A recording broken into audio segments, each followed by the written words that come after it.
Shalom, bienvenue au Seigneur, soyez les bienvenus ici sur notre plateau dans lequel je vous accueille à bras ouverts avec une grâce merveilleuse de la part du Seigneur Jésus.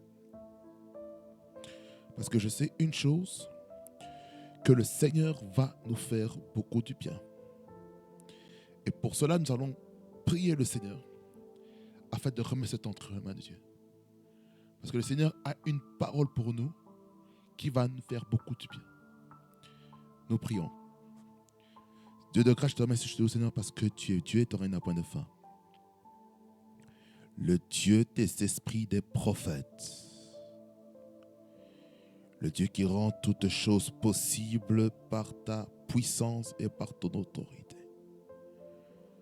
Mon âme te loue, mon âme te bénit, Seigneur, pour ce moment que nous allons avoir dans ta présence. Que l'onction du Saint-Esprit agisse puissamment au travers de ce message et que ce message te fasse beaucoup de bien pour ta seule et unique gloire au nom de Jésus.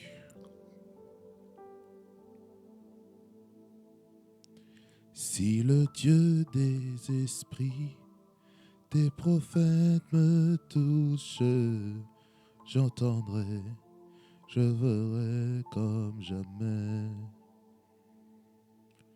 Si le Dieu des esprits des prophètes me touche, j'entendrai, je verrai comme jamais. Et Shata Krastaba. Si le Dieu des esprits des prophètes me touche, j'entendrai, je verrai comme jamais.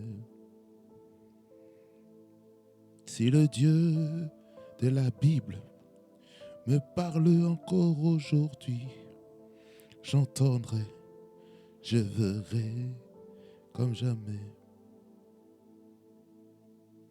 Si le Dieu des esprits des prophètes me touche, j'entendrai, je verrai comme jamais.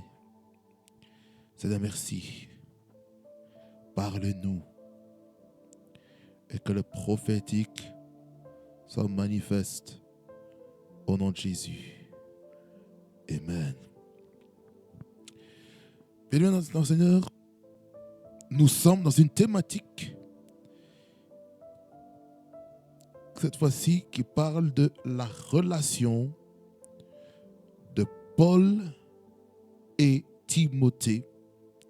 2 points, la rencontre et le voyage missionnaire.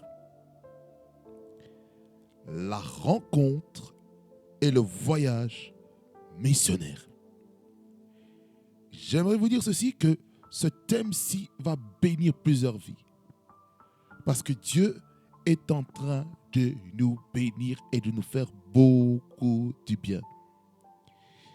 Et j'aimerais parler, je vais prendre quelques écritures afin de vous parler de la rencontre et du voyage missionnaire.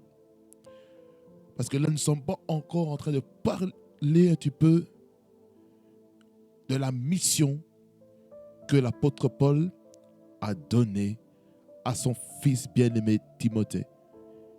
Mais je vais lire la parole. Actes, chapitre 16. Acte 16, verset 1 à 5. Il nous dit: il se rendit ensuite à Derbe et à Lystre. Et voici, il y avait là un disciple nommé Timothée, fils d'une femme juive fidèle et d'un père grec. Les frères de Lystre et d'Icône rendaient de lui un bon témoignage. Paul voulut l'emmener avec lui. Et l'ayant pris, il le circoncit à cause des Juifs qui étaient dans ces lieux-là, car tous savaient que son père était grec. En passant les villes, il recommandait aux frères d'observer les décisions des apôtres et des anciens de Jérusalem. L'Église se fortifiait dans la foi et augmentait en nombre de jour en jour. Je vais m'arrêter ici pour notre premier texte. Ici, qu'est-ce qu'on voit? Ici, on voit la rencontre de l'apôtre Paul avec Timothée. Timothée est un disciple qui était dans la ville de Lystre. Et ce qu'on voit ici, on voit un petit peu l'identité de Timothée. Timothée provenait d'une famille dans laquelle les parents n'avaient pas la même nationalité, n'avaient pas la même éducation. Le père était grec et la mère était juive. Donc, par là, je comprends que Timothée a grandi plus avec la mentalité et l'éducation grecque par son père. Et en Grèce, il n'y avait pas le principe de la circoncision. Mais c'est chez les Juifs que le principe de la circoncision est venu. Parce que dans la dispensation de la loi et les prophètes, il fallait circoncire tous les mâles. Vous pouvez vous imaginer Timothée dans son jeune âge, je ne connais peut-être pas l'âge, selon les théologiens. Donc ça, c'est à vérifier et je vous reviendrai au prochain volume pour parler encore d'autres choses. Toujours par rapport à la relation de Paul et de Timothée. Il faut savoir que Timothée avait atteint le 3e niveau de la maturité spirituelle dans l'Église. C'est la dimension des disciples. La dimension où il est devenu un enseignant, un étudiant, un élève des maîtres qui étaient dans la ville de Derbe et de Lystre. Parce que ici, on voit vraiment, c'est comme si Timothée était devenu culturellement un métis. Il y avait du métissage culturel au verset 1er. Et qu'est-ce qui se passe? Ça, c'est le premier contact qu'il y a. C'est pour dire quoi, bien-aimé dans le Seigneur? C'est que la relation père-fils spirituelle commence par un premier contact en présentiel, physiquement. Ça, c'est dans le contexte géographique. Parce que le premier contact va permettre de savoir si toi, qui es fils spirituel de ton père spirituel, tu le sauras. Tu sauras au premier contact si cette personne-là est ton père spirituel ou pas. Tu le sauras. Dans ton esprit, dans ton âme, dans tes tripes. Il y a quelque chose qui va bouillonner en toi. De la même manière, lorsque Jésus-Christ est en train de partager la parole à ce groupe, je ne connais pas le nom actuellement, ce qui s'est passé, leur tripe, leurs entrailles est en train de bouillonner afin de connaître Jésus. Ça, c'est quand Jésus-Christ était ressuscité d'entre les morts. Il est en train de parler du début, depuis le commencement, jusqu'au prophète, et leur cœur est en train de bouillonner. Pourquoi? C'est parce que Jésus était porteur d'une parole qui bouleversait les vies. C'est comme ça qu'on reconnaît qui est son Père spirituel. Ce sont tes tripes. Est-ce que tes tripes est connectées à ses tripes? Est-ce que ton esprit est connecté à son esprit? Est-ce que ton âme est connectée à son âme? Est-ce que ta chair est connectée à sa chair? Est-ce que tu es connecté par rapport à la vision qu'il porte? C'est ça la question qu'il faut se poser, bien-aimé dans le Seigneur. Je sens quelque chose de fort. Il faut savoir à partir d'où, là où est-ce que tu es. Ça, c'est le premier contact. Premier contact. Ça, c'est le premier point. Le premier point, je vais parler de la rencontre. Le premier contact. Parce qu'on ne peut pas être fils spirituel si on n'a pas un premier contact. De la même manière que j'ai fait le premier contact avec mon Père spirituel, j'étais en contact avec lui. Et depuis ce jour,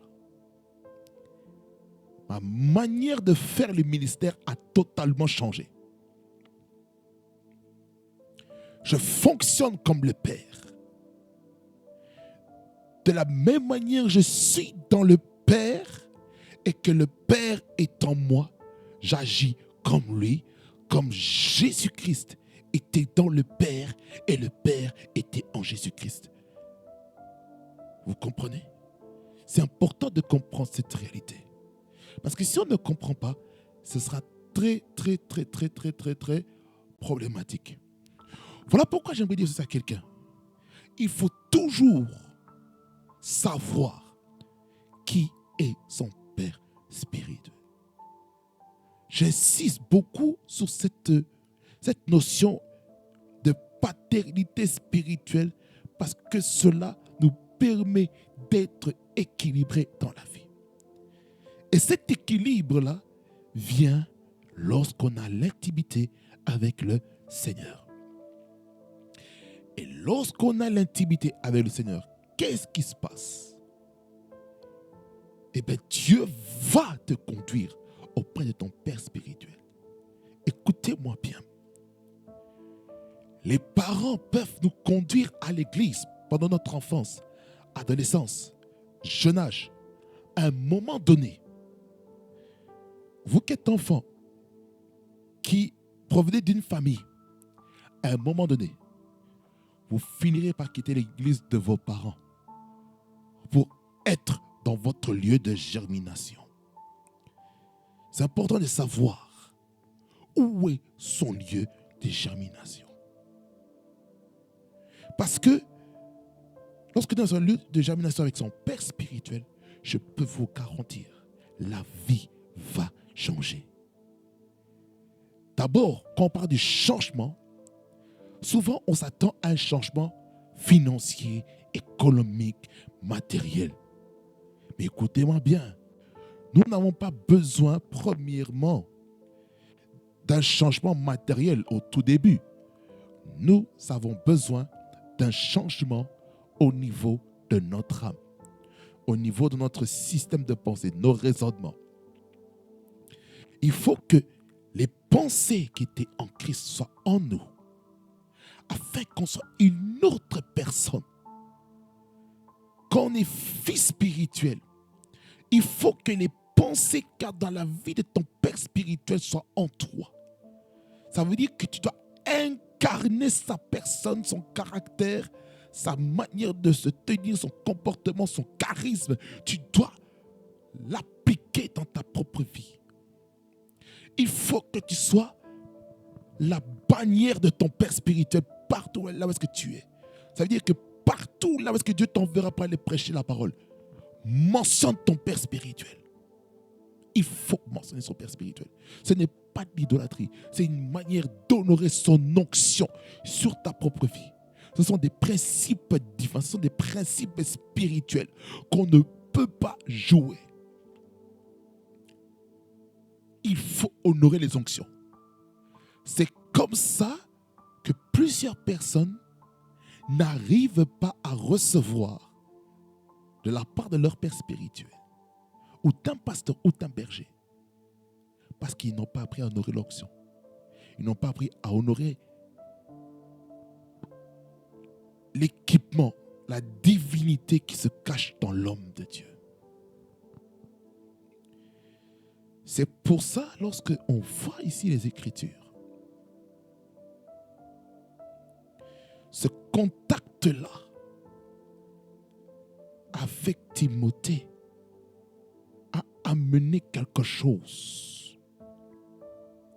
Ça a amené quelque chose de fort et qui est en train de bénir sa vie. Le verset 2, il dit que les frères de Lystre et d'Icône rendaient de lui un bon témoignage. Voyez, dans le contact avec son père spirituel, il faut avoir un bon témoignage. Mon frère, ma soeur, as-tu un bon témoignage auprès de ton père spirituel?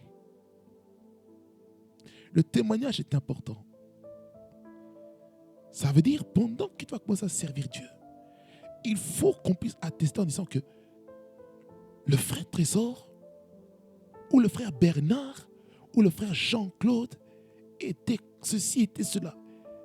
Il a été le meilleur, il était meilleur dans tout ce qu'il a fait. Il était engagé dans les voies du Seigneur.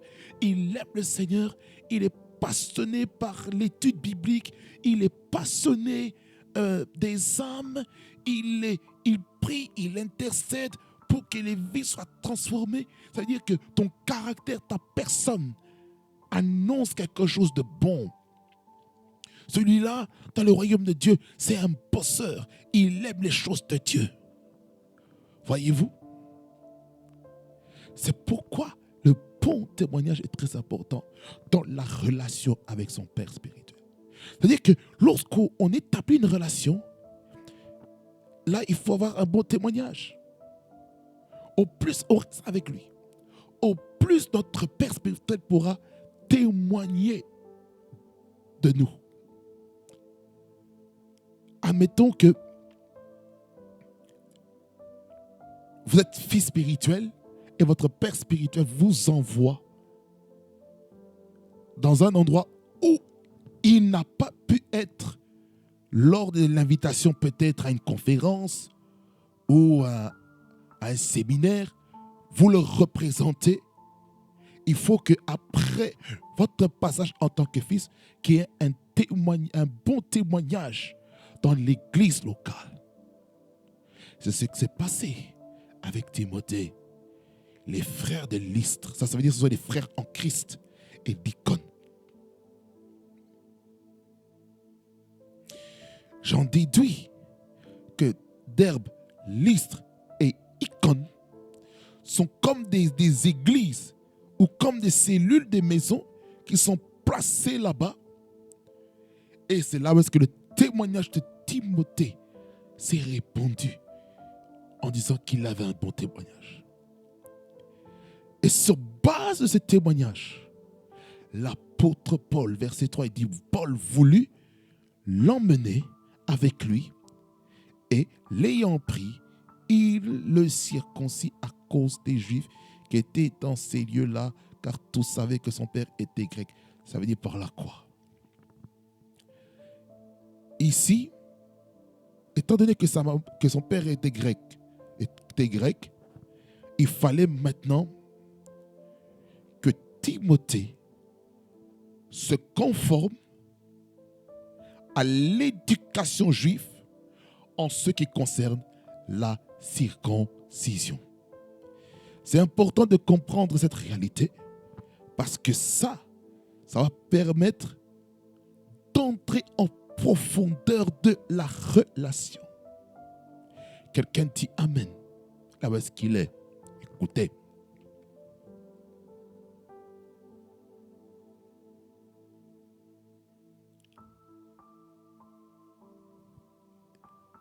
Lorsqu'un mâle qui provient d'une famille mixte, le papa grec, la maman juive, il faut que l'enfant soit circoncis parce qu'il est aussi juif d'un côté. Mais dans nos coutumes, dans nos traditions, lorsque un fils naît, c'est la coutume du père qui prime au-dessus de la coutume de la mère. La maman est juive, le papa est grec. Mais l'apôtre Paul l'a dû le circoncire afin de commencer l'œuvre. Verset 4 dit, en passant par les villes, il recommandait aux frères d'observer les décisions des apôtres et des anciens de Jérusalem. Ça, c'est plus par rapport au concile de Jérusalem, par rapport aux réformes qui a dû se faire dans l'Église. D'un côté, l'apôtre Paul, qui est l'apôtre des gentils, l'apôtre Pierre et les autres apôtres qui faisaient partie des 12, ils sont là pour défendre qui? Les Juifs.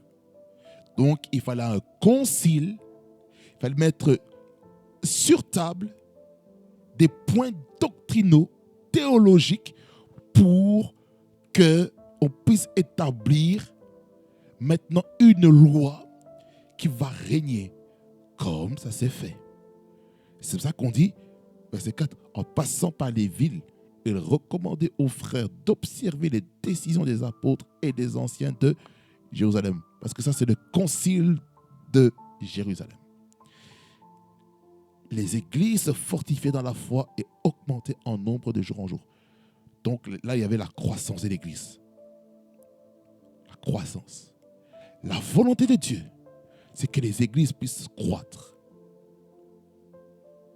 Écoutez, chaque église locale ne va pas grandir de la même manière. Donc, il ne faut pas s'inquiéter, il ne faut pas être complexé. Ce n'est pas parce qu'une autre église a des milliers d'âmes que toi, tu as peut-être 100 personnes que tu es le moindre. Non, tu as de la valeur. Tu as de la valeur, mon frère, ma soeur. Tu as de la valeur. Cher serviteur de Dieu, cher savant de Dieu. Vous avez de la valeur. Que personne n'amène le complexe de la population de l'église. Non. Chacun connaît sa mission, pourquoi il a été créé, pourquoi il est en train d'œuvrer pour le Seigneur. Maintenant, nous allons aller dans la partie en ce qui concerne la mission. Voyage missionnaire.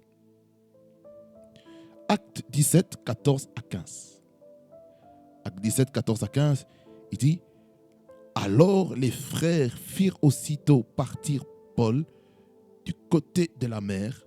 Silas et Timothée restèrent à Bérée. Ceux qui accompagnaient Paul le conduisirent jusqu'à Athènes. Puis ils s'en retournèrent chargés de transmettre à Silas et à Timothée de le rejoindre au plus tôt. Qu'est-ce qu'on comprend? Pour comprendre ça, on va lire de verset 10. Il dit ceci, aussitôt les frères firent partir de nuit Paul et Silas pour Bérée. Lorsqu'ils furent arrivés, ils entendirent dans la synagogue des Juifs. Ces Juifs avaient des sentiments plus nobles que ceux de Thessalonique. Ils reçurent la parole avec beaucoup d'empressement et examinaient chaque jour les Écritures pour voir si ce qu'on leur disait était exact. Plusieurs d'entre eux crurent, ainsi que beaucoup de femmes grecques de distinction et beaucoup d'hommes. Mais quand les Juifs de Thessalonique surent que Paul annonçait aussi à Bérée la parole de Dieu, ils vinrent y agiter la foule. Alors les frères firent partir Paul du côté de la mer. Silas et Timothée restèrent à Bérée. Ceux qui accompagnaient Paul le conduisirent jusqu'à Athènes. Puis ils s'en retournèrent, chargés de transmettre à Silas et à Timothée l'ordre de le rejoindre au plus tôt.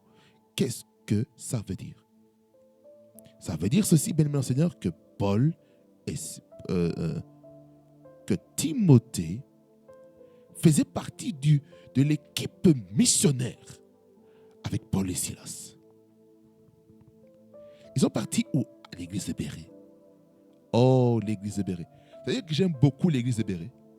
Vous savez pourquoi j'aime beaucoup l'église de Bérée? Parce qu'ils avaient une soif pour la parole. Ils avaient faim pour la parole.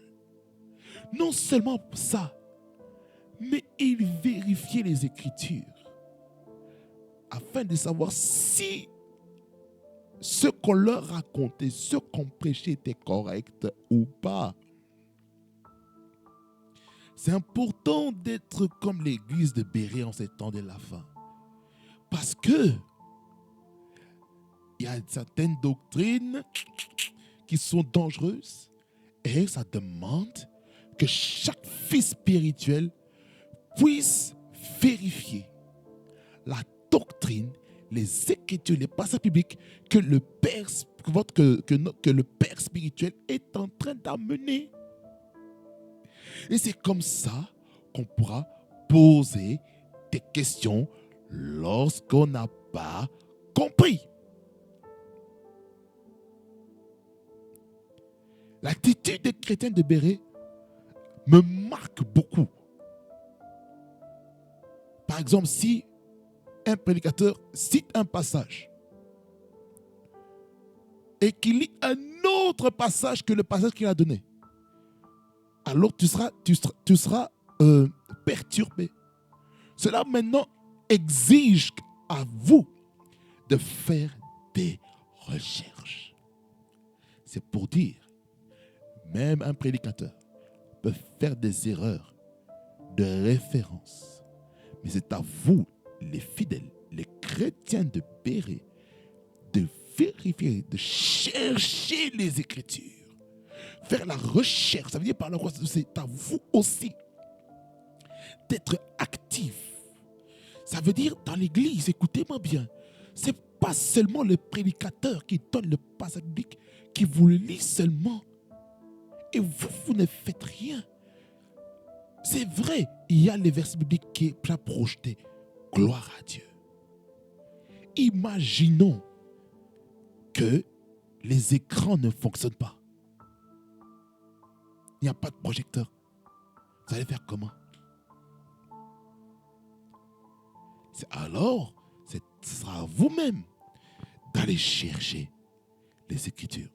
Que ce soit la Bible électronique comme la Bible papier. C'est à vous de faire des recherches. Cherchez les Écritures. Surlignez les Écritures. Écrivez dans vos notes. Et c'est comme ça que les fils spirituels pourront grandir dans la doctrine, dans la vision de son Père spirituel.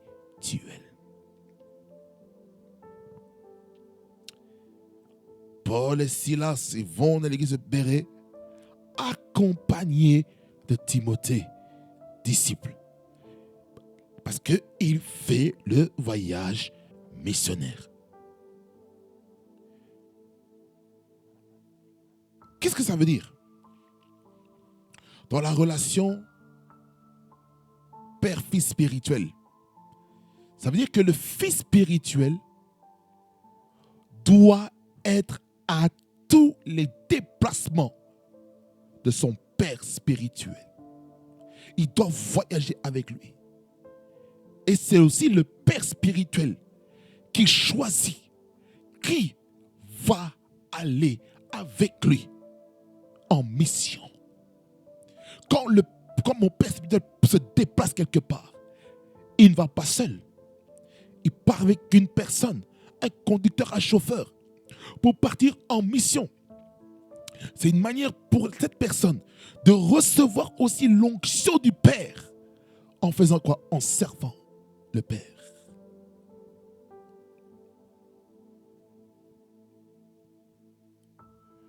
voyez, c'est important. C'est important. C'est important. On ne peut pas négliger le côté service de la relation avec son Père spirituel. On ne peut pas dissocier la relation Père spirituel sans avoir le cœur d'un serviteur. Tu veux devenir un prédicateur, un pasteur quelque part, et que tu n'as jamais servi ton Père spirituel, il y a un problème. Tu vas te demander, mais comment je peux servir mon Père spirituel? C'est comment tu peux servir ton Père spirituel? Par exemple, en le publiant positivement ses prédications, ses posts, les vidéos, les lives, les directs de l'église. Partage. Que ce soit ton père spirituel comme ta maman spirituelle. Tu partages ces contenus. Tu partages à gauche, à droite. Facebook, Twitter, Instagram, Snapchat, TikTok, WhatsApp, tout envoie le lien et tout le monde se connecte afin qu'une âme soit sauvée. Le but de ces partages, c'est que tu participes au ministère de ton Père dans les publications, en étant fier de l'église dans laquelle tu appartiens, dans laquelle Dieu va te bénir pour ça. Dieu va te bénir parce que tu as partagé le contenu de l'église dans laquelle tu pries et de l'église dans laquelle ton Père spirituel dirige l'église. Écoutez, c'est très important pour un enfant de Dieu d'être conscient de cette réalité. Ici, je suis calme, posé, parce que Dieu veut nous faire comprendre que le Fils spirituel doit aussi se sacrifier pour voyager afin de soutenir son Père spirituel. Tu peux soutenir ton Père spirituel comment? Par la prière. La prière, l'intercession pour lui. C'est aussi servir le serviteur de Dieu. Tu peux servir le serviteur de Dieu en allant chez lui pour faire le ménage, en préparant à manger une fois par semaine, afin que papa et maman se reposent. Ou une manière de les servir, c'est en faisant les courses pour eux. Avec peut-être ton argent. Ça fait partie de ton alliance avec Dieu pour recevoir l'onction de ton Père spirituel et de ta mère spirituelle. Et vous voyez, c'est important. On ne blague pas avec le service auprès de son Père et de sa mère spirituelle. C'est pour ça, Timothée, il était dans la plupart des voyages missionnaires. Hein? C'est important. Il faut comprendre cette réalité. Mais dans ce texte ici de Acte 17, qu'on vient de lire, il y a l'empressement à l'église de Bérée. Mais ceux de Thessalonique, ils ne sont pas contents. Ils veulent semer le chaos, le désordre. Ça veut dire ceci, bien Seigneur. Dans la relation père-fils spirituelle, il y aura toujours quelqu'un qui va essayer de semer le désordre dans ta relation avec ton père spirituel. Ça veut dire par là quoi il faut être concentré. Comme Élisée a été concentré avec son père spirituel, Élie. Élisée n'a pas voulu être distrait par les fils des prophètes. Il a voulu écouter une seule fois. Cette voix-là, c'est la voix de son père spirituel, Élie. Géasi, malheureusement lui, il n'a pas écouté la voix de son père spirituel, Élisée. À cause de ça, il a eu quoi? Il a eu la lèpre. Pourquoi? Parce qu'il était trop cupide, il voulait l'argent. Son père spirituel refuse l'argent, mais le fils, il veut que le père spirituel puisse accepter l'argent. Il croyait mieux faire, en sachant que l'esprit de son père était avec Géasi, parce qu'il était avec Naaman. La lèpre qui était sur Naaman est descendue sur Élisée, sur Géasi. C'est triste, hein? Je fais la parenthèse et je reviens dans le message.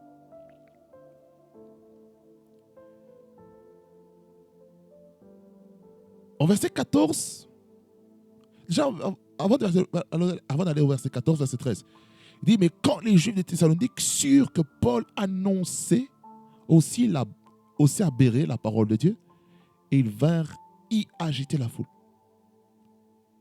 Le chaos, les désordres et tout, afin d'amener des problèmes. C'est triste, hein?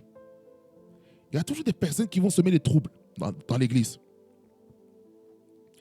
Et je trouve ça regrettable, hein, qu'on vienne semer le trouble, le chaos dans l'église, et afin de troubler l'ordre public. Ce n'est pas bien. Je vais vous dire, ce n'est pas bien du tout. Alors, qu'est-ce qui se passe? Qu'est-ce qui se passe? Lorsque ces personnes viennent pour agiter la foule, les frères de l'église de Bérée dit quoi? Alors les frères firent aussitôt partir Paul du côté de la mer. Ça veut dire par là quoi? Il y a des moments où nous devons aussi être des enfants de Dieu qui voulons protéger nos parents spirituels. Il y a un scandale qui veut se créer par rapport à ton père spirituel. Il y a des personnes qui veulent du mal à ton père spirituel. Mais le Père protège-le. Je sais que Dieu protège son serviteur et que les anges qui accompagnent son serviteur combattent des combats visibles et invisibles. Ça, je suis conscient de ça. Mais il y a aussi le côté humain où il faut que les fils qui puissent défendre leur père. Comme l'apôtre Pierre a fait avec Jésus. Lorsqu'on voulait l'arrêter, il a voulu le défendre en coupant l'oreille du soldat romain. Oh. C'est le sang chaud. Parce que Simon, fils de Jonas, faisait partie aussi de cette troupe qu'on appelle en théologie de la période intertestamentaire, dans laquelle il y a un groupe qui s'appelle les zélotes. Ce sont des personnes qui sont défendeurs. Ils sont chauds.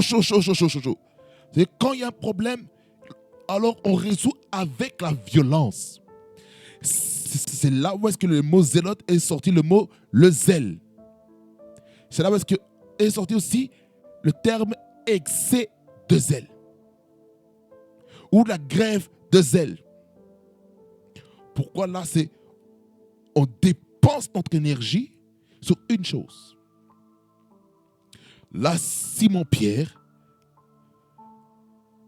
lui, fils de Jonas, qu'est-ce qu'il a fait? Il a pris le couteau, il a coupé l'oreille. Zélote.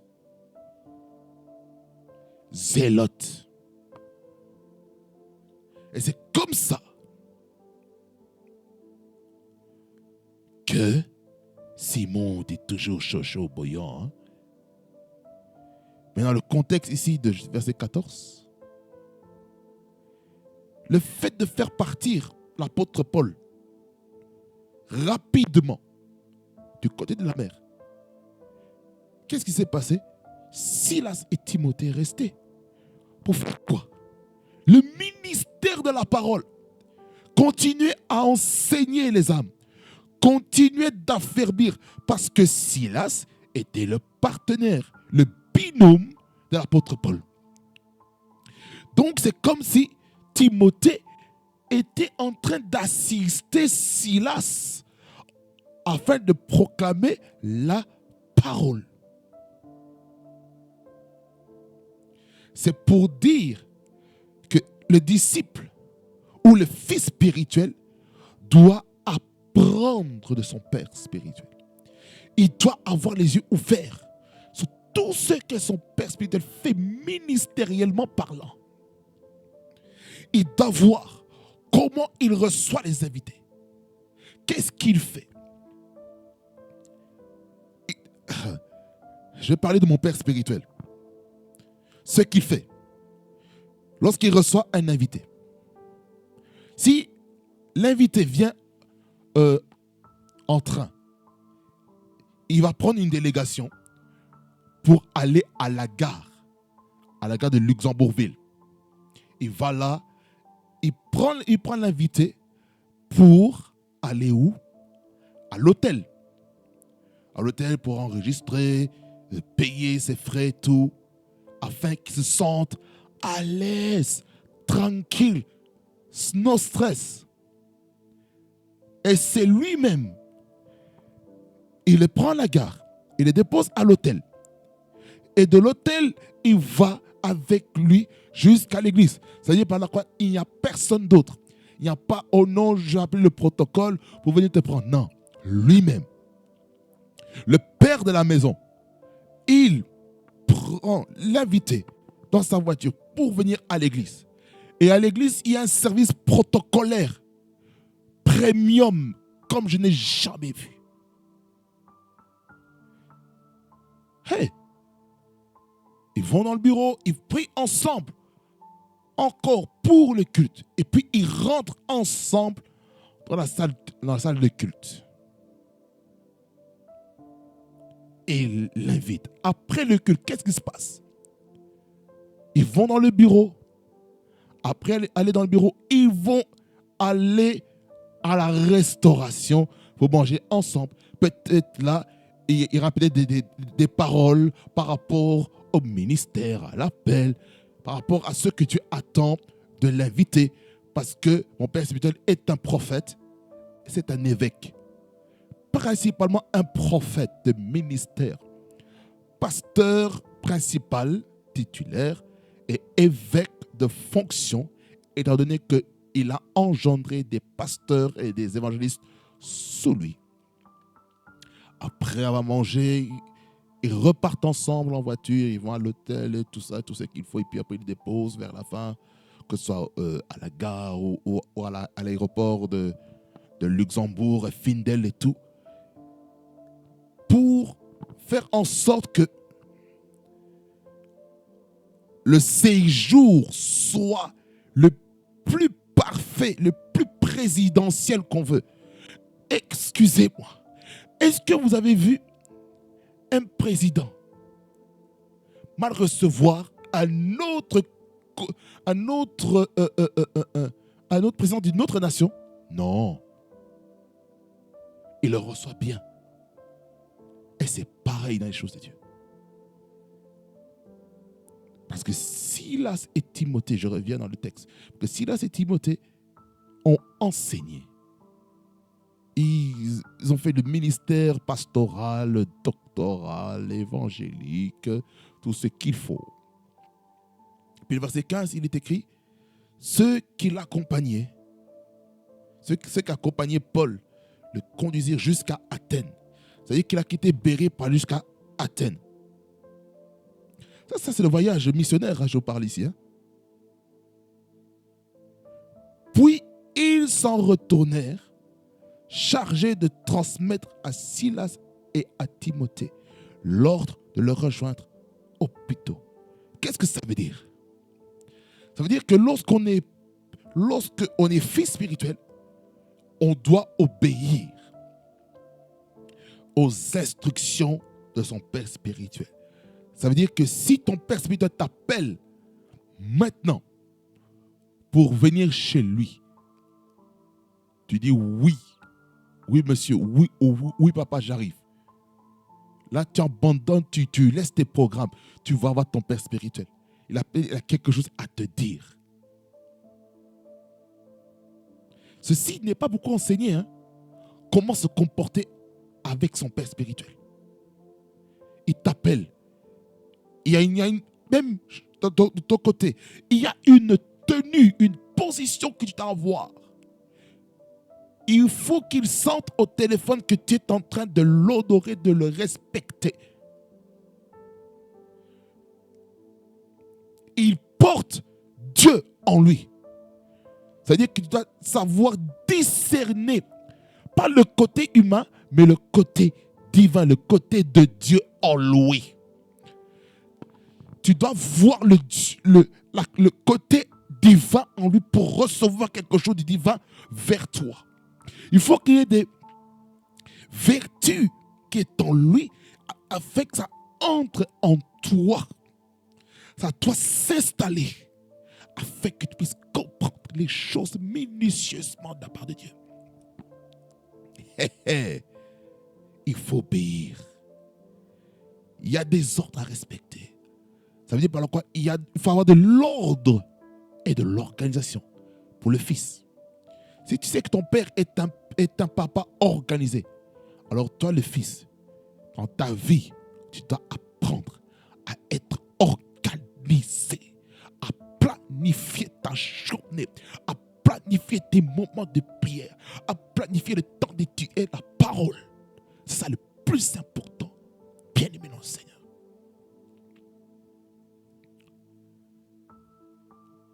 Qu'on dit ici, puis ils s'en retournèrent, chargés de transmettre à Silas et à Timothée l'ordre. Ça veut dire c'est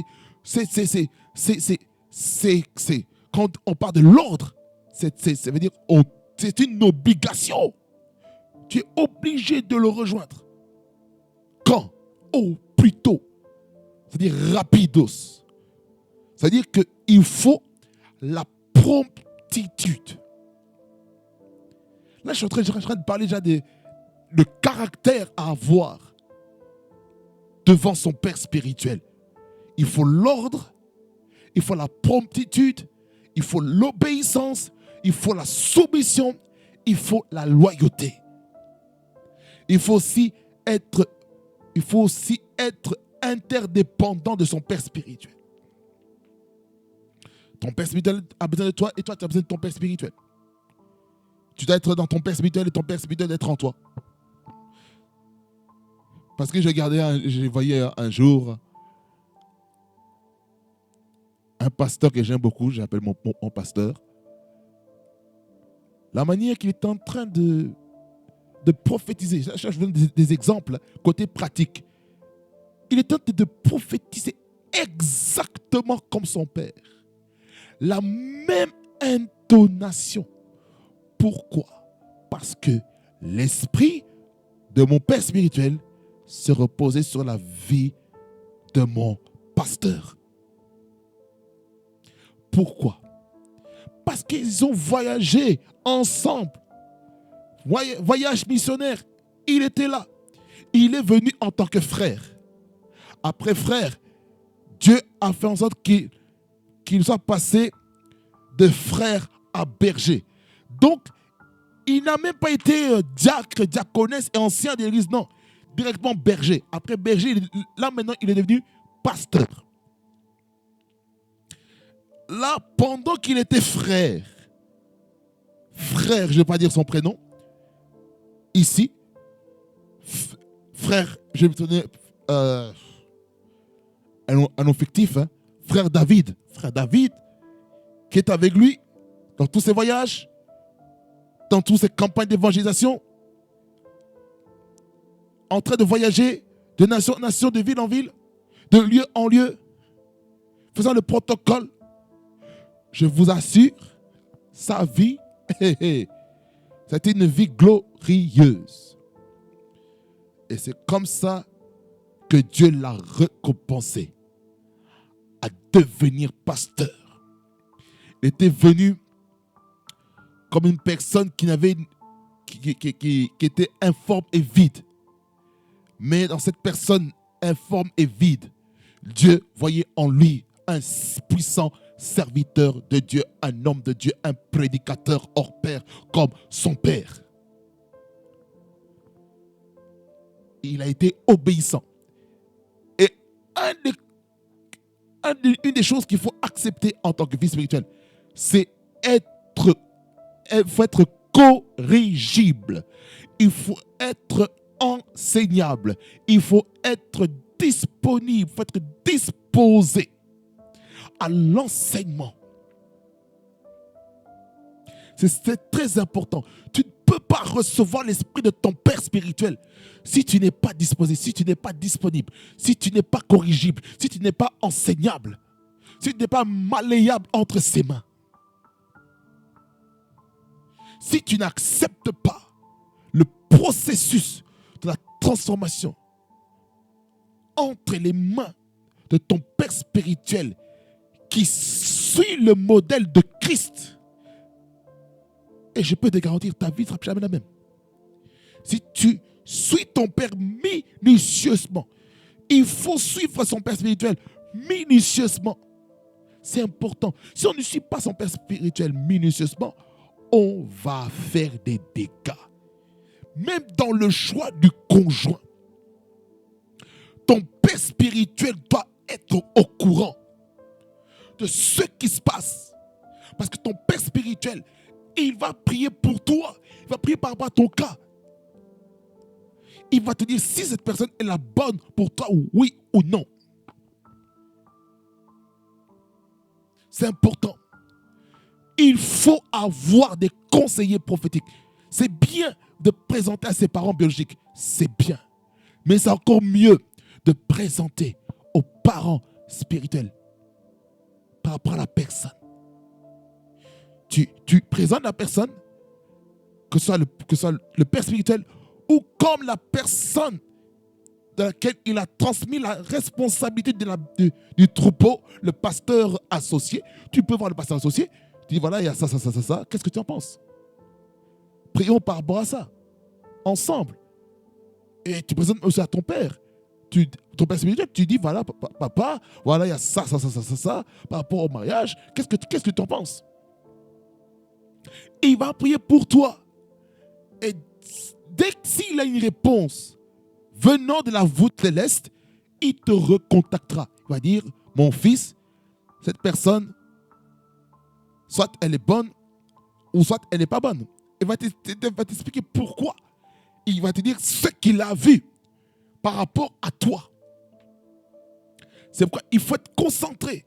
Un fils spirituel de son père spirituel doit être concentré auprès de son père. Pas une autre source. La voix du berger face à la voix du mercenaire. Amen. C'est important. Acte 18, verset 5.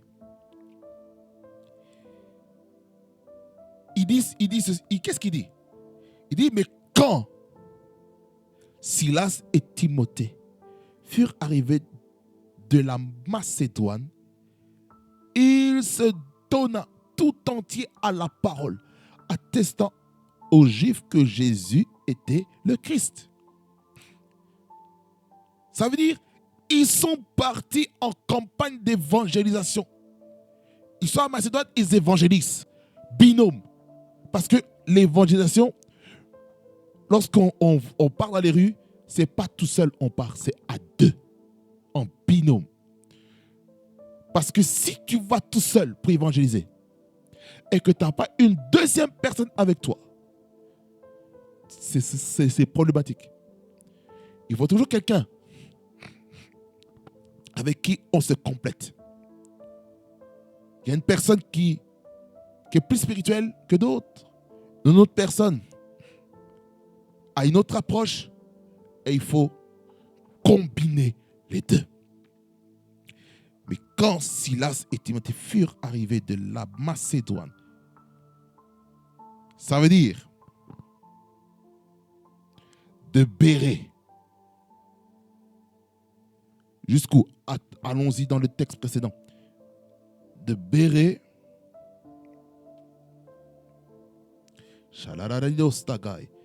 de Bérée jusqu'à Athènes.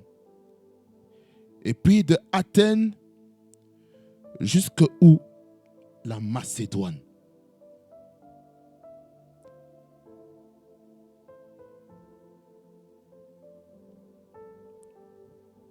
Voyez, ça veut dire qu'ils sont partis de lieu en lieu. Évangélisation. Donc, pour que Timothée puisse affermir son ministère de pasteur de l'église locale d'Éphèse, il fallait qu'il puisse confronter les différentes principautés spirituelles de chaque ville dans laquelle il allait. Dispenser la parole de Dieu. On dit, il se donna tout entier à la parole. C'est-à-dire qu'il y a ce côté-là de... Oh, le zèle de l'évangile qui les dévorait. Il proclamait le nom de Jésus. Voyez, c'est important.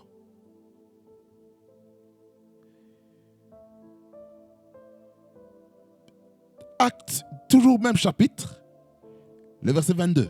Qu'est-ce qu'il dit? Le verset 22, il nous dit, acte 18, 22. Shakarimo Sadai. Inariko Stabakai. Inarada Sanda Rada Sanda. Acte 19, verset 22. Il envoya en Macédoine deux de ses aides, Timothée et Éraste, et il restait lui-même quelque temps encore. Et il resta lui-même quelque temps encore en Asie. Ça, on parle de qui? On parle de Paul qui partait à Éphèse. Acte 19, verset 1er. Il dit, pendant qu'Apollos était à Corinthe, Paul, après avoir parcouru les hautes provinces de l'Asie, arriva à Éphèse. Donc,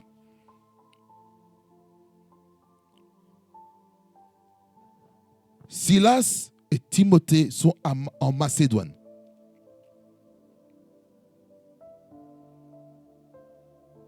Ils sont en Macédoine.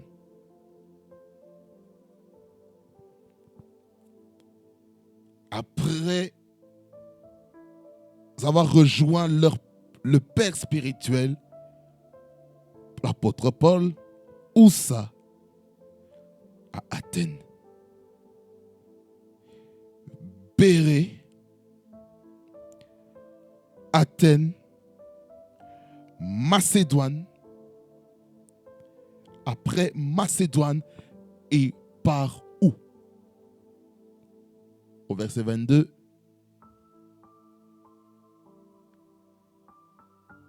En fait, ils sont restés à Macédoine, hein, pour faire la mission. Pendant qu'Apollos, verset 1er, était à Corinthe, Paul, après avoir parcouru les autres provinces de l'Asie, arriva à Éphèse. Ayant rencontré quelques disciples, il leur dit, avez-vous reçu le Saint-Esprit quand vous avez cru? Ils lui répondirent, nous n'avons pas même entendu dire qui est le Saint-Esprit. Là, je ne vais pas vraiment aller dans les détails de ça. Et puis, il y avait plusieurs choses qui s'est passées là-bas. Le verset 22, on voit que l'apôtre Paul, à partir du verset 21, dit, après que ces choses se furent passées, Paul forma le projet d'aller à Jérusalem, en traversant la Macédoine et l'Achaïe ou l'Achaïe. L'Achaïe, hein, peu importe la prononciation, ce n'est pas un problème. Quand j'y serai allé, se disait-il, il faut aussi que je voie Rome. Il envoya en Macédoine deux de ses aides, Timothée et Éraste. Et il restait lui-même quelque temps encore en Asie. Ça veut dire par là quoi? Que un fils spirituel est envoyable. fils spirituel de ton père spirituel. Écoute-moi bien. J'ai une question à te poser. Est-ce que ton père spirituel peut t'envoyer quelque part? Est-ce que ton père spirituel peut t'envoyer en Italie pour l'évangile? Est-ce que ton père spirituel peut t'envoyer en Suisse pour la cause de l'évangile? Est-ce que ton père spirituel peut t'envoyer en Irlande, dans la ville de Dublin, pour la cause de l'évangile? Est-ce que ton père spirituel peut t'envoyer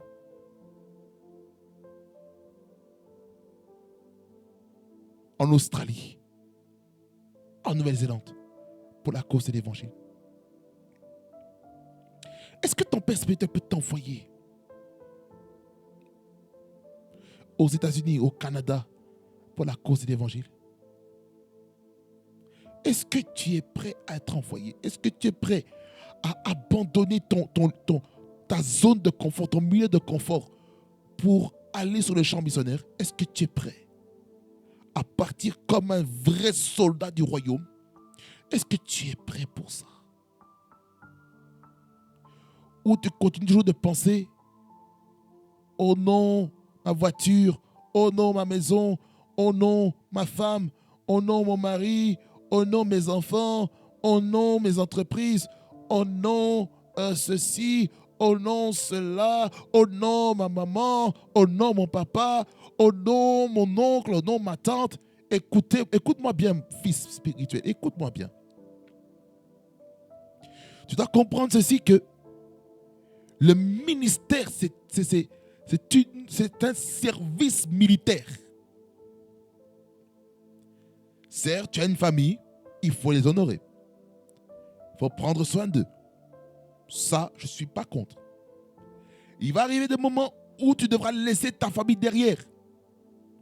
Et pendant que tu pars en mission, tu peux être en contact.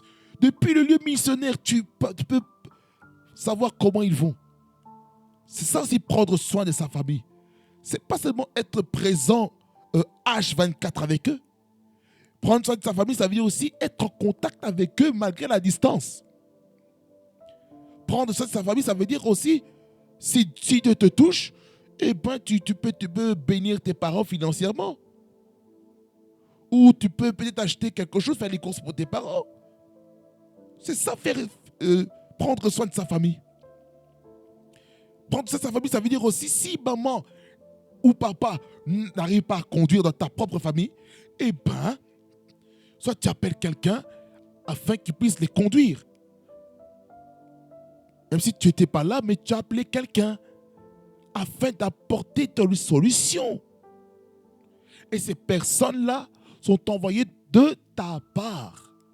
Et Dieu te bénira parce que tu as tout fait pour que tes parents soient dans des bonnes conditions.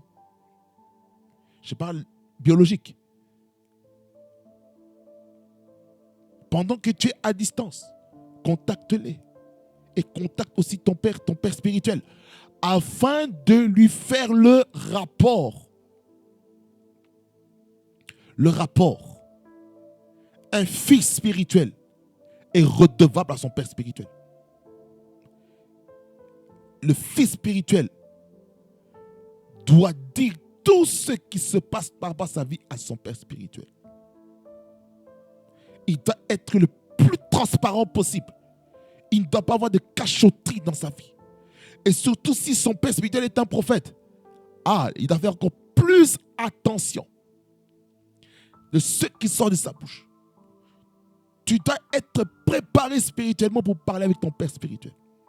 Tu ne peux pas venir comme ça dans la négligence spirituelle. Non.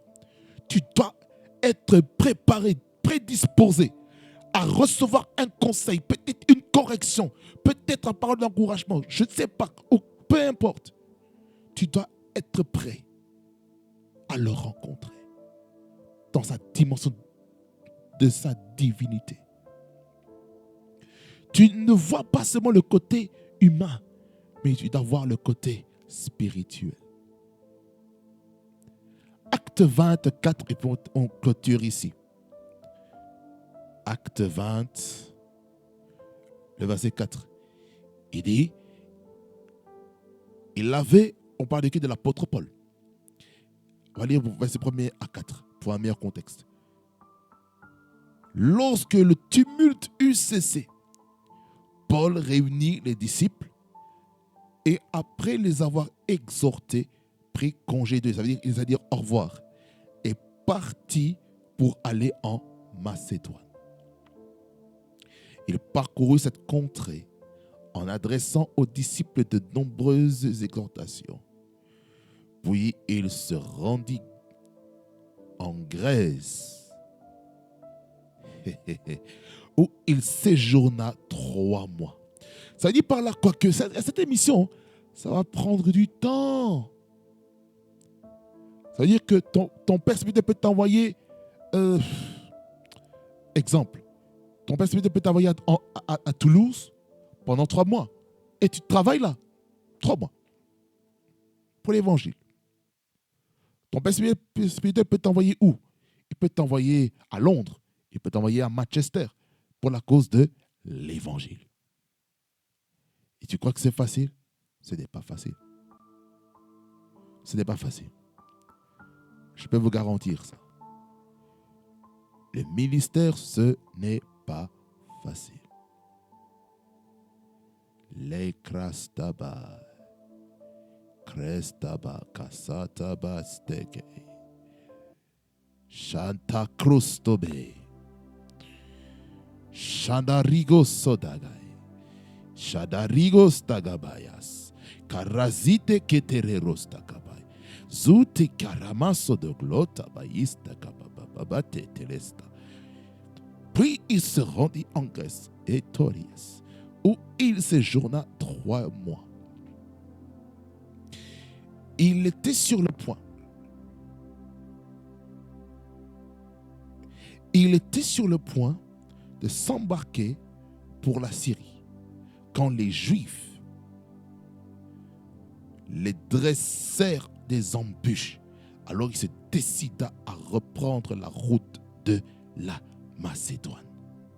Et Jesus, Jesus, Jesus, Jesus. Écoutez, le travail missionnaire, c'est pas une chose facile. Quand je vois ça, je comprends que ces embuscades, les embûches, ce sont en réalité les principautés de la ville de Grèce, de la Syrie même, qui sont contre ce que l'apôtre Paul porte en lui. Il y a certaines principautés spirituelles qui sont contre le fait que la mission qu'on va faire pour libérer les âmes de toute forme de captivité, captivité spirituelle, captivité mentale, captivité psychique, captivité intellectuelle, captivité financière, captivité économique, captivité professionnelle, captivité familiale, captivité sociale, captivité relationnelle, captivité scolaire. Et bien le diable va se lever en touchant la vie des gens, parce que il y a les principautés dans le 2e ciel. Et ces 2e ciel répandent des choses dans l'atmosphère. Et c'est pour cela plusieurs sont combattus dans leur santé. Parce que nous sommes en train de confronter les réalités spirituelles, les forteresses de la ville, et qui fait en sorte que ces villes-là, ces principautés de la ville, ces princes de ces villes, ils vont tout faire pour te combattre. C'est pour ça que cette affaire d'évangélisation, ce n'est pas pour tout le monde, ce n'est pas de la blague. Ce n'est pas pour les enfants, c'est pour les personnes matures. Verset 4. Ils avaient pour l'accompagner jusqu'en Asie Sopater de Bérée, fils de Pyrrhus, Aristarque, et second de Thessalonique, Gaius de Derbe, Timothée, ainsi que Tichique et Trophime, et quel est nom au côte, originaire d'Asie.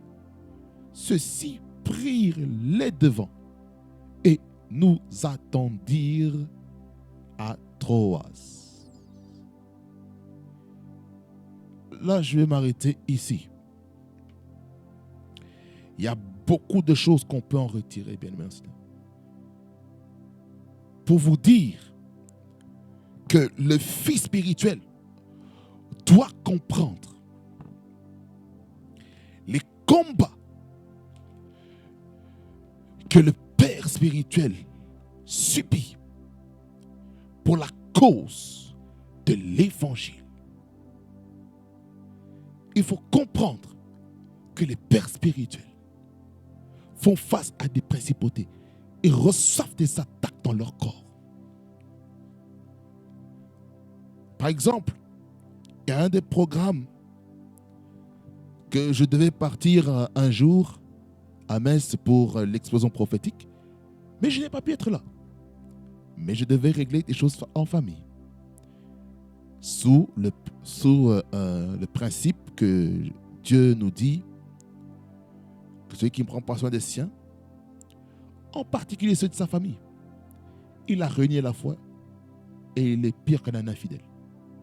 Et moi, je refuse d'être considéré comme un infidèle dans ma propre famille. Parce que l'Église a besoin de moi. Écoutez, je vais citer rapidement les 4 niveaux de priorité pour un christianisme équilibré. La première chose, c'est d'abord Dieu. Avant toute chose, c'est Dieu. Dieu doit être en premier dans tous les domaines. Dieu doit être en premier dans ta famille. Dieu doit être en premier dans tes finances. Dieu doit être en premier dans tes études. Dieu doit être en premier de ton travail. Dieu doit être en premier de ton mariage. Dieu doit être en premier de tes relations. Dieu doit être en premier de tes relations amicales, maritales et tout ça, relations professionnelles. Dieu doit être en premier de ta rencontre avec les frères et sœurs en Christ. Dieu doit être en premier de l'Église. Dieu doit être en premier de l'assemblée locale chrétienne qui craint le Seigneur. Deuxièmement, c'est que tu dois aimer ta famille. Parce que avant d'aller dans une église locale, Dieu nous a placés premièrement dans une famille biologique. Nos parents qu'ils ont mis au monde, on doit les aimer. Parce que si on n'aide pas ses parents biologiques, ses frères et sœurs biologiques, ses tantes, ses oncles, ses neveux, ses nièces, je peux vous dire, nous sommes pires que les infidèles. Là, nous sommes considérés comme des vrais païens, paganos. Pourquoi? Parce que on n'a pas pris soin de sa famille. Comme il est écrit dans 1 Timothée chapitre 5. Le verset 8 sur le verset 9. Je vous laisse aller faire les recherches par vous-même. La famille biologique, lorsque on fait du bien à notre famille biologique, c'est ce qui va nous garantir la longévité, la longévitude de l'existence sur la terre, en respectant le processus, en respectant les principes spirituels que Dieu a placés en place pour que nous puissions aller de l'avant. Ce qui signifie que les enfants qui sont nés des parents biologiques doivent apprendre à écouter aussi les conseils des parents. Maintenant, si on n'écoute pas les conseils des parents biologiques, qui sont conduits par le Saint-Esprit, nous-mêmes, on va se retrouver à faire des erreurs. Mais il est vrai que dans une famille biologique, il faut aussi respecter aussi l'intimité de l'enfant. Il faut respecter les bornes, les limites qui s'est placées, afin qu'on ne puisse pas aller dans son intimité. Ça, c'est la deuxième chose. La troisième chose, c'est le travail. Et le travail est divisé en deux. Pour les étudiants, c'est les études. Et pour ceux qui sont dans le milieu professionnel, c'est le travail. Partout là où il y a un contrat de travail, c'est le troisième niveau. Et après ça, quatrièmement, c'est les loisirs et la communauté. L'église locale fait partie d'une communauté. Ce qu'on appelle ça la communauté chrétienne. De la même manière, il y a la communauté musulmane, la communauté juive, la communauté bouddhiste, la communauté hindouiste, etc., etc. Maintenant, comment être équilibré? Ça, c'est... Je vais faire les choses très rapidement et puis je clôture le message. Comment être équilibré? La première chose, par exemple, ta famille a besoin de toi et l'église a besoin de toi. Maintenant, tu vas faire comment? Quel est le meilleur choix à faire?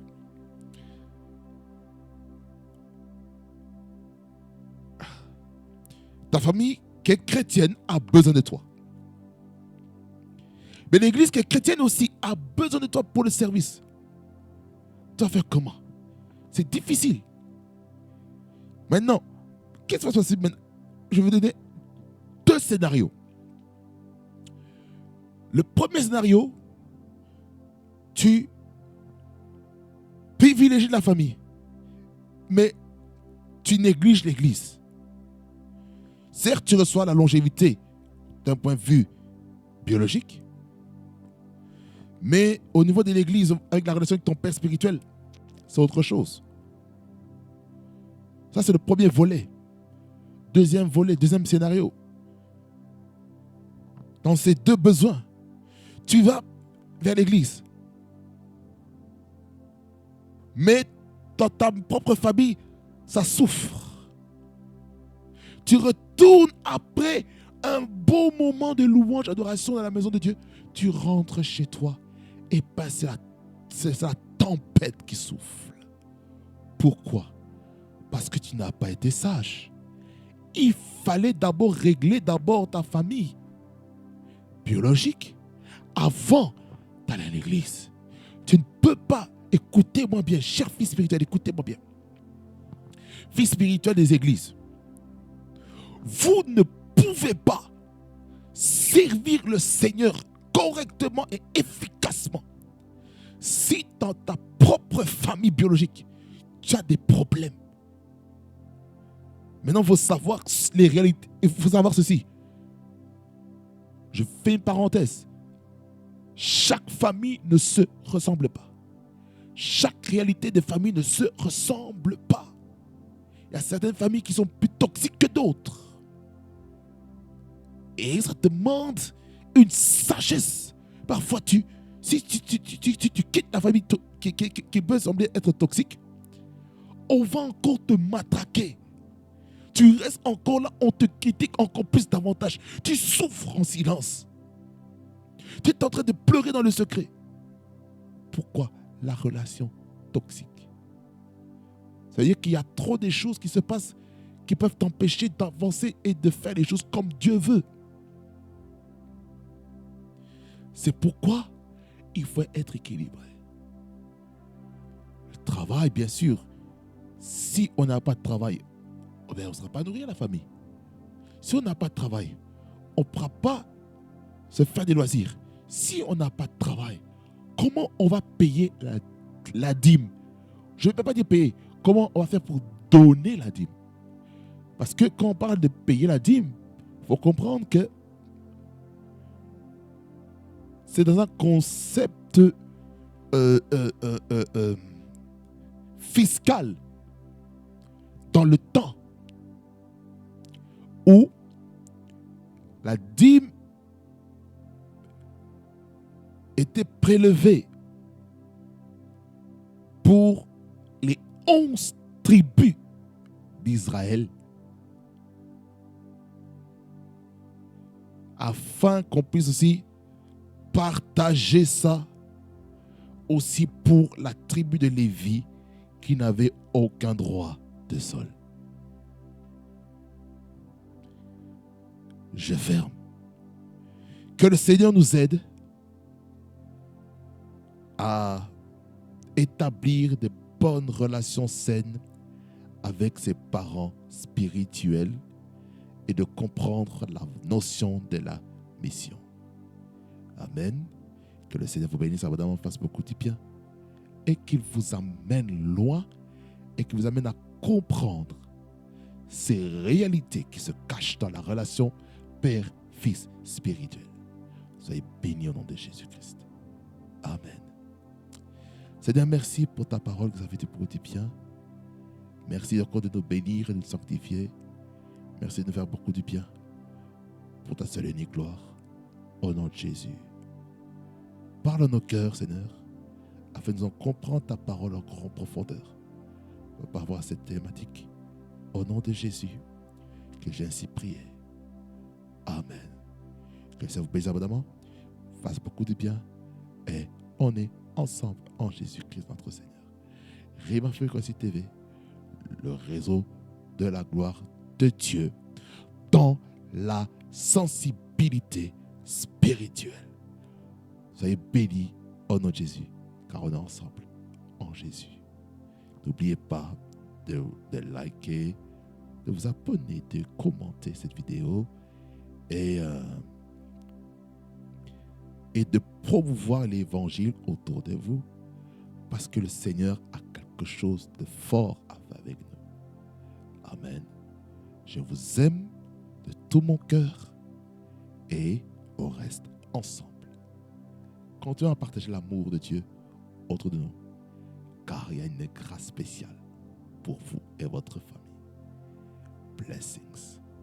Vous êtes bénis de Dieu, car la grâce de Dieu est là. Et je sais une chose, que l'onction du Saint-Esprit est sur vous. Les roustingas. Je libère l'onction du Saint-Esprit sur vous.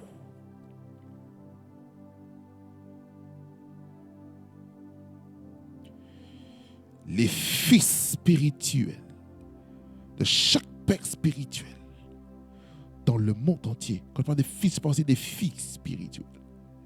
Ceux qui ont un père spirituel, Dieu de grâce, Shakatoria Sabakati. Je prie que tu donnes la force à chacun et chacune d'être des fils spirituels équilibrés dans chaque domaine de leur vie. Au nom de Jésus-Christ, que la puissance de Dieu vienne sur vous, et afin de devenir des fils fidèles, loyaux auprès de leur Père spirituel. Au nom de Jésus-Christ. Au nom de Jésus. Touch Ezofad Keta Presta Esofekidikaba Sokorosta Bakati Asabaka. Merci Seigneur pour ce que tu fais dans la vie de chacun et chacune. Merci pour ta puissance, ce manteau qui vient des pères spirituels et que ça descend sur les fils spirituels. Au nom de Jésus, louange, honneur et majesté revient à le roi de gloire. Au nom de Jésus, amen. Soyez bénis au nom de Jésus-Christ. On se voit pour la prochaine fois. Pour parler encore de la relation de Paul et Timothée. Là, c'était la rencontre et le voyage missionnaire. Et on parlera encore d'autres choses au prochain numéro. On est ensemble en Jésus-Christ notre Seigneur. Parce que le roi des gloires est présent en ces lieux. La gloire de Dieu est ici. Chakrasa. Oh, oh, oh.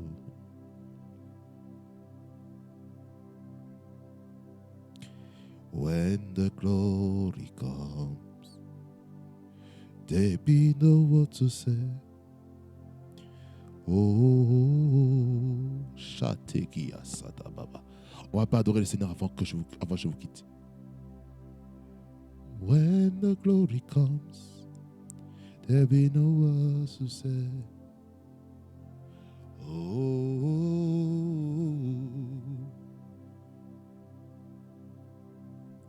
when the glory comes, there be no words to say. Oh, merci Seigneur. Ekrasta Baba. Inaraba Sotaba. Inaraba Sataya Baba. Que la grâce de Jésus-Christ, la bonne Dieu le Père, la communauté de Saint-Esprit vous accompagne tous. Soyez bénis au nom de Jésus. Amen. Blessings. À la prochaine.